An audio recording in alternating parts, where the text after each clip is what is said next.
વિરામ બાદ આપનું પુનઃ સ્વાગત છે। સમાચારમાં આગળ જોઈએ તો અમદાવાદના જગન્નાથ મંદિરથી અમારા સંવાદદાતા મૈત્રી વ્યાસ લાઈવ જોડાઈ ગયા છે, જેમાં આજે અમિત શાહ આ મંદિરમાં આવશે અને પૂજા અર્ચના કરશે। ગૃહમંત્રી અમિત શાહ અમદાવાદમાં મકર સંક્રાંતિની ઉજવણી કરશે। આ પર્વ નિમિત્તે મંદિરમાં પૂજા અને અર્ચના કરશે। અમિત શાહ ગુજરાતના પ્રવાસે છે, નિમિત્તે અમદાવાદના જગન્નાથ મંદિરમાં આવશે અને મકર સંક્રાંતિની ભવ્ય ઉજવણી કરશે। ત્યાં મંદિરમાં વિશેષ પૂજા અને અર્ચના કરશે।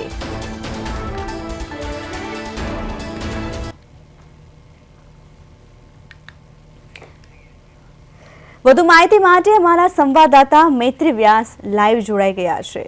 જે મૈત્રી, જે રીતે અમિત શાહ છે એ ઉજવણી કરશે મકર સંક્રાંતિ નિમિત્તે જગન્નાથ મંદિરે, તો તેને લઈને શું વધુ માહિતી છે?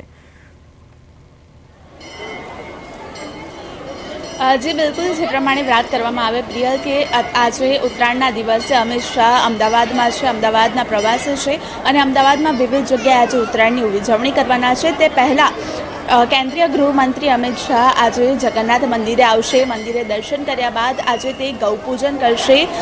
अत्यारे हूँ अमदावादना जगन्नाथ मंदिरमां छुं अने અહીં ખૂબ જ મોટી સંખ્યામાં ભીડ જોવા મળી રહી છે ને મોટી સંખ્યામાં લોકો આવ્યા છે। એમની સાથે આજે અમિત શાહ પણ આવવાના છે। અમિત શાહ મંદિરમાં દર્શન કરશે, ત્યારબાદ આરતી પણ કરી શકે છે અને સાથે જ આજે તેઓ અમદાવાદના જગન્નાથ મંદિરમાં ગૌપૂજન કરવાના છે।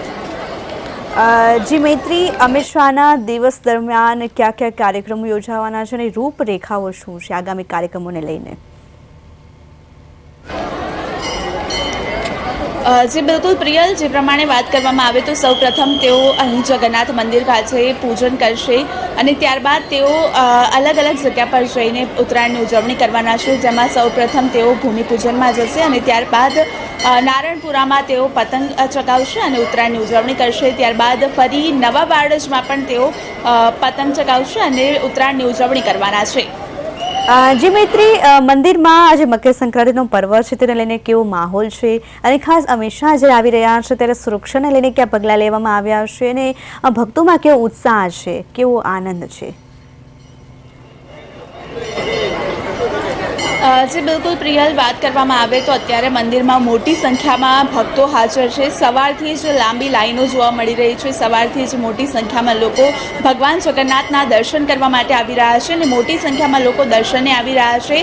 सुरक्षा व्यवस्था पण गोठववामां आवी छे। पोलीस बंदोबस्त राखवामां आव्यो छे, कारण के केन्द्रीय गृहमंत्री अमित शाह आवी रह्या छे। એટલા માટે કરીને સુરક્ષા વ્યવસ્થા વધુ મજબૂત કરવામાં આવી છે અને સાથે ભક્તોની વાત કરવામાં આવે તો ભક્તોમાં ખૂબ જ આનંદની લાગણી જોવા મળી રહી છે। આજે ઉત્તરાયણના દિવસે ભગવાન જગન્નાથના દર્શન કરવા માટે સવારથી જ મોટી સંખ્યામાં લોકો આવી રહ્યા છે। જી મૈત્રી, સમગ્ર માહિતી બદલ આપનો આભાર। તો જે રીતે મકર સંક્રાંતિનો આજે તહેવાર છે, સૂર્ય મકર રાશિમાં પ્રવેશ કરેલ મકર સંક્રાંતિ તરીકે ઉજવાય છે અને શિયાળાથી લઈને ઉનાળા તરફ પ્રયાણ કરશે એંધાણ મકર સંક્રાંતિ, જ્યાં લોકો ધામધૂમથી તહેવાર છે ઉજવી રહ્યા છે અને ખાસ ગૌપૂજન અને ઘાસચારાનું પણ વિશેષ મહત્વ છે।